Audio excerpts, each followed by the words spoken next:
Boa tarde, sou a Laís Monteiro Penha, arquiteta, urbanista, pós-graduada em BIM para edifícios e atualmente realizo doutoramento na Universidade de Beira Interior sob orientação do professor Dr. Luiz Moreira Pinto.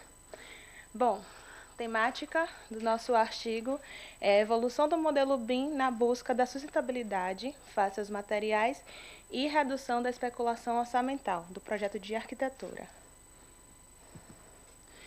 O Build Information Modeling. A metodologia BIM, ela é de fato essencial para os setores de arquitetura, de engenharia, da construção civil.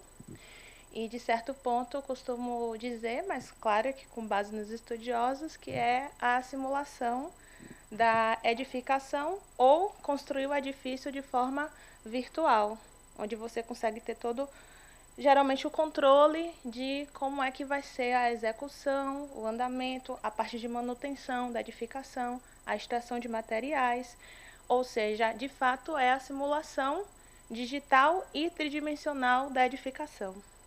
Isso nos traz uma maior precisão a nível de extração de materiais, na escolha dos materiais também, porque a gente pode fazer as simulações a nível de temperatura, de como eles se comportam, de custo-benefício, e também nos dá também uma maior precisão de execução de obras, reduzindo, de certa forma, a questão da especulação orçamental, que muitas vezes ocorre na metodologia convencional, quando não há a execução em BIM.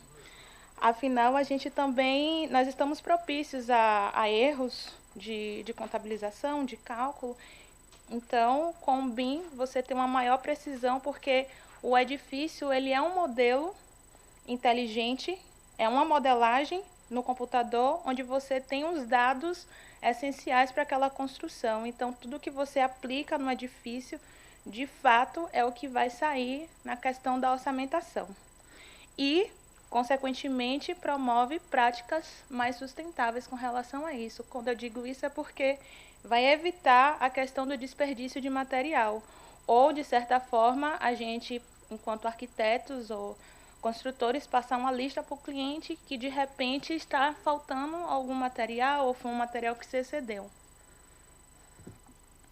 Bom, no ponto das análises científicas, temos aqui o professor Moreira Pinto, como uma referência, et al., em 2019, que fala que referem que a arquitetura concilia a arte, a técnica e a ciência.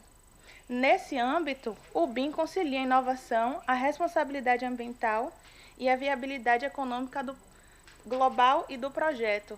Nesse sentido,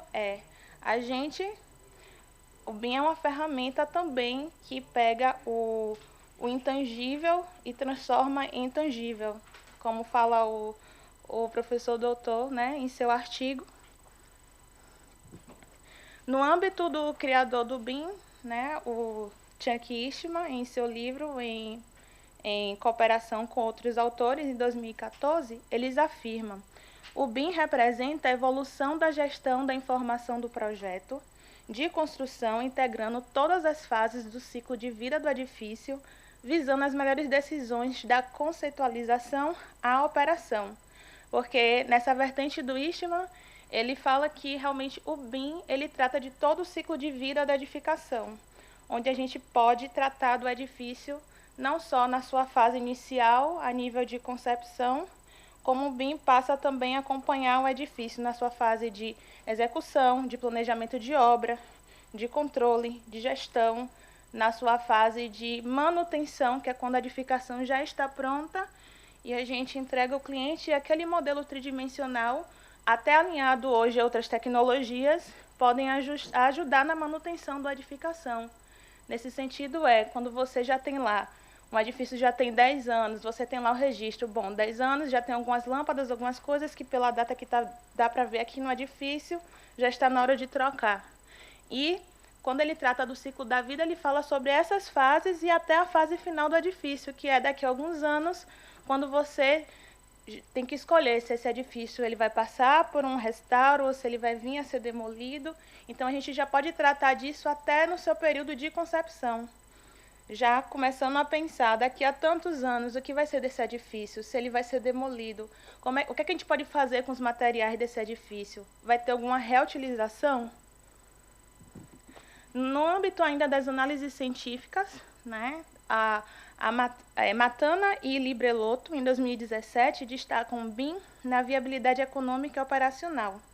A contribuição principal do BIM assenta na obtenção de informações para a viabilidade econômica e para os custos de construção, de manutenção e de operação do edifício. Como falei anteriormente, é possível realmente a gente ter um olhar para essa questão dos custos, do que a gente está extraindo do modelo, né, a nível de gestão.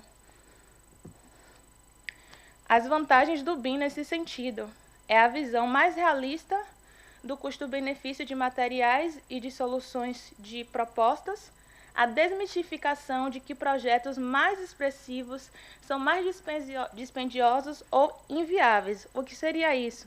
É muitas vezes quando a gente apresenta ao cliente uma proposta e, de repente, ele acha que aquela proposta pode ser mais cara ou pode ter um custo mais pesado para ele, porque o edifício, de repente, tem uma forma mais expressiva, uma forma mais orgânica.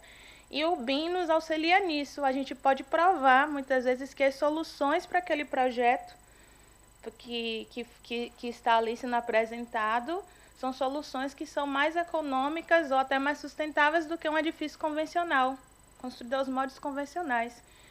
Também o BIM ele auxilia nessa questão da redução de erros e desperdícios, porque eu não falo não só da questão de materiais, mas também na questão de como se trata de uma metodologia que você tem interoperabilidade, que seria a junção de outros profissionais, não só arquitetos, engenheiros e outras disciplinas. A gente pode realmente fazer uma compatibilização em grupo e ver realmente se aquele edifício, se a estrutura de repente não está passando por uma janela, não está caindo no meio de um ambiente. Então, a gente consegue fazer toda essa análise de forma visual, que a gente chama de crash detection, vendo quais são os possíveis erros ou não, se está tudo bem, porque muitas vezes, até no método tradicional, a gente pode deixar passar, né? Não viu? Quando levanta o 3D, olha, aquela viga ali está passando no meio de uma janela, de uma porta. Então, o BIM ele auxilia nessa questão da redução de erro, e redução de erro e desperdício, por quê? É um erro que pode vir só ser descoberto na obra, então não teria que ter que refazer, né, a parte do edifício que de repente não foi bem executada ou que de repente teve algum erro. E, bom, a outra vantagem é o fortalecimento da viabilidade econômica e da sustentabilidade no âmbito da arquitetura, né, na arquitetônica. E a conclusão, o nosso artigo, ele analisa como o BIM contribui à sustentabilidade material e financeira da arquitetura, permitindo uma maior liberdade formal, responsabilidade ambiental e execuibilidade econômica, beneficiando não só a arquitetura, mas os outros setores também, a sociedade. Quando eu falo os outros setores, a engenharia, a questão dos construtores. Quando a gente utiliza essa ferramenta, a gente consegue ter um pouco mais de precisão para aquilo que a gente está entregando ao cliente, né? A gente já tem, enquanto arquitetos, enquanto profissionais da construção, mas a gente consegue ter um ponto que reforce muito mais essa questão. E obrigada pela vossa atenção. Mais uma vez, com licença.